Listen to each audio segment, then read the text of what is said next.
The following podcast is by Mr. Jim Koewler, elder law and special needs attorney, helping and protecting those who need long-term care. And welcome back, everyone, to Answers for Elders Radio Network. And we are here with Jim Koewler, elder law attorney, on admission into assisted living, skilled nursing, et cetera, types of facilities. And there's all kinds of paperwork that we sign. And obviously, we oftentimes don't even know what we're signing, but we're getting hugely, at least my eyes are being open on all kinds of things that I didn't even know. So anyway, Jim, this is segment 4. It's amazing. This hour has flown by for me because it's just, I'm like, well, I've hit you where you've had experience. Out of my face. Yeah, I've hit you where you've had experience. So yeah, it's ugly. Huge. Yep. Okay, so we've talked about admission agreements or residency agreements, or whatever that nursing home or assisted living wants to call them. And I want to jump from there into threats to discharge a loved one. Okay, now these rules that I'm describing here are under Center for Medicare and Medicaid Services. So if you're talking to a nursing home or assisted living, and it's very few nursing homes, but there are some that don't take Medicare or Medicaid, they're not subject to these rules. Okay, there's lots of assisted livings that don't take Medicare or Medicaid. And I think with every new construction, that's a new one that probably doesn't, or at least is going to try not to. But after a while, they end up having to cave in and take Medicaid. But you got to check. Okay, right. Even if your loved one is not on Medicare or Medicaid, these rules still apply as I interpret, as I read the rules. Okay, so if they're private pay, well, if they're private pay, they're probably not apt to be discharged anyway, because that's the high level of payment that nursing homes and assisted living's like. But if there's some problem along the way, some of these apply. Okay, even to a loved one private paying. So we're talking about the nursing home or assisted living wants to discharge or evict, or whatever you want to call it, your loved one, their resident, from the nursing home or assisted living. Since this is a pseudo medical situation, we tend to use the word discharge rather than evict. Okay. Although in assisted livings, they frequently call themselves leases, call their documents leases, so eviction would apply. But if they take Medicare or Medicaid, these rules should still apply. Okay. So the resident who the nursing home or assisted living wants to evict or wants to discharge must receive 30 days advance notice. Now, I've seen this get very squirrely, so you want to be careful and let's go all the way back to the beginning, in choosing a mailing address for your loved one. You want to have their mail come to the house in addition to whatever they get at the nursing home. Because I've heard of discharge notices. I actually had this happen to a client, but fortunately the family visited. The nursing home left a discharge notice on the nightstand for a client who was asleep most of the day. But they got service because it was left on the nightstand. Fortunately, we found it before the 30 days was up. Okay. Now, that 30 days notice requirement does not apply if the resident's health has improved and they no longer need to be there. Well, okay. Yeah, we're not going to keep you here if you don't need our services, because now, we can't charge you for all that, or you really ought to be moved out. So if the resident's health has improved, you don't need a 30-day notice. If the resident hasn't been there 30 days yet, then 30-day notice isn't required. If there's a health or safety emergency to anyone in the facility, okay, so not just this resident. This is often the trigger for a resident who improperly touches others or threatens others. And the 30-day notice is not required for that. And I didn't have a client. I actually had a ward. I'm a volunteer guardian. I'm not a professional guardian. I'm a volunteer guardian in my county, Summit County in Ohio. And one of my wards had traumatic brain injury in his 20s, but was built like an ox. And when he wasn't allowed to smoke on his birthday, because this place took away smoking privileges if you misbehaved, and with traumatic brain injury, he really had very little impulse control. He has lost his is cool.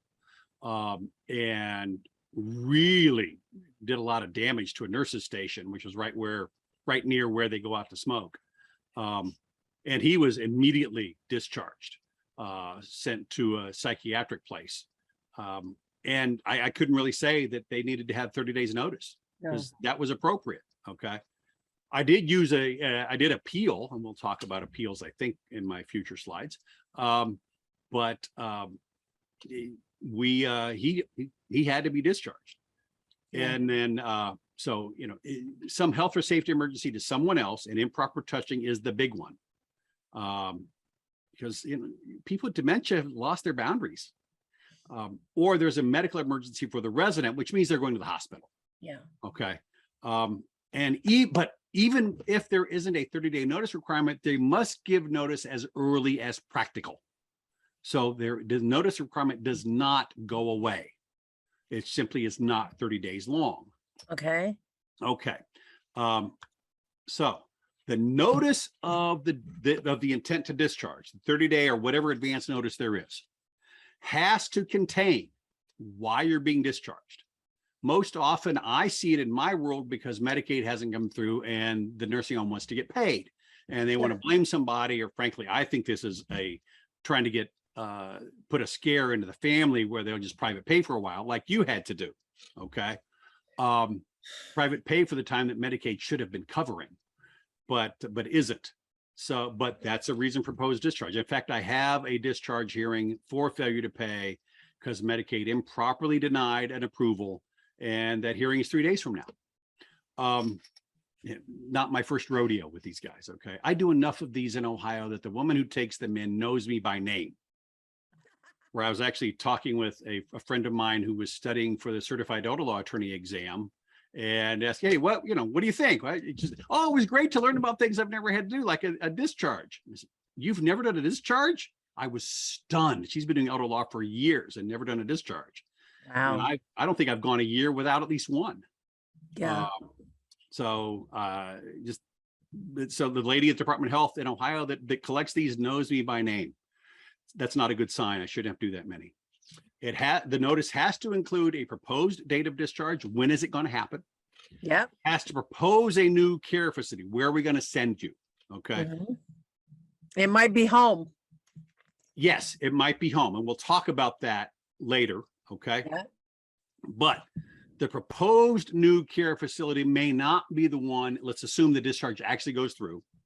It may not be the one that actually is where the loved one is going, because in the 30 days, that place may fill up or may say, we don't want that resident. Sure. Okay. But they have to have some proposal. Okay. And I had one of these one time where all they did was call around and say, do you have an opening? Yes. So they put that one down in the proposal or in the notice of discharge. Okay. It has to explain that there's a right to a hearing and how do you request it. And it has to have contact information for the long-term care ombudsman's office.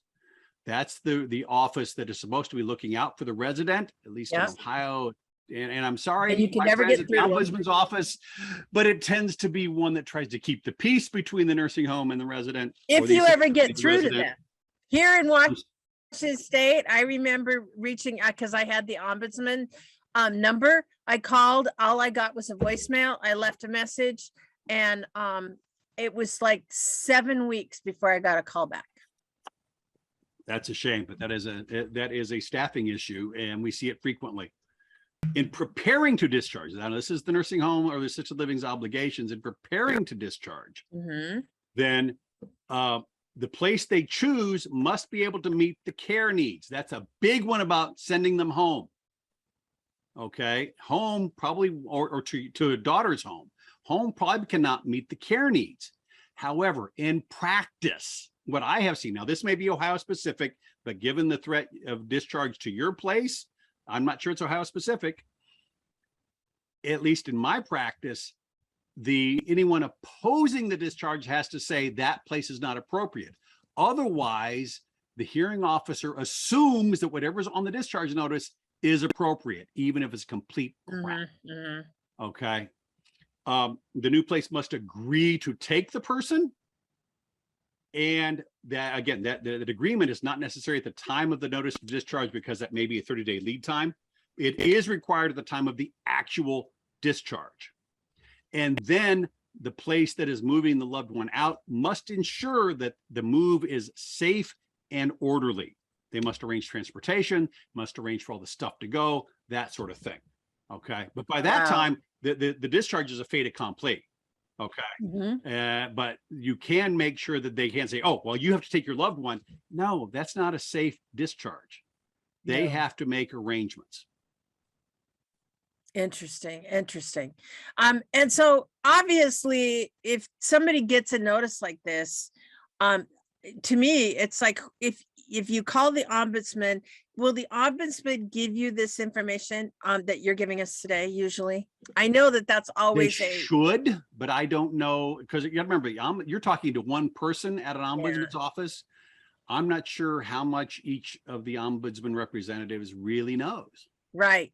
That's my question. And the other thing, I know here in Washington State, we have things, organizations that are nonprofits like Sound Generations or Senior Services or things like that. Up here in Snohomish County, we have what's called Homage, and they help seniors with, discharge planning, with qualifying for Medicare, Medicaid, things like that. Obviously, there might be a resource there, but it obviously depends on what you're doing, obviously, right? Yeah. And you should reach out to your area agencies on aging. Should reach out to your county departments of aging or your city department of aging or whatever is appropriate. But some of them don't deal with discharges. They do an awful lot with planning and trying to stay home, but discharges are a different animal. Sure. And so, Jim, we're going to be back right after this.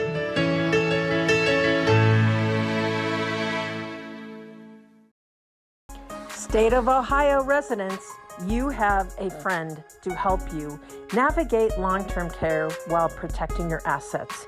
You can reach Jim at www.protectingseniors.com or just email him at jkoewler-afe, that's jkoewler-afe at protectingseniors.com.